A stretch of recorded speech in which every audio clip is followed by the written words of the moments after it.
Полювання моє в розмайлуті, товаришами кози оті, постілька моя в темну нічку, полянка вкрита команичком, я фертерки обарянчик, żeby прожити до смі старczy, зашчерчате чиста вода, прагнення моє залагодить.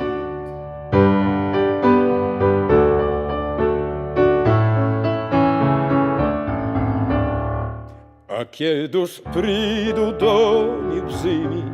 a kiedyż przyjdą do mnie w zimie, a kiedyż przyjdą do mnie w zimie, odbyją biedu,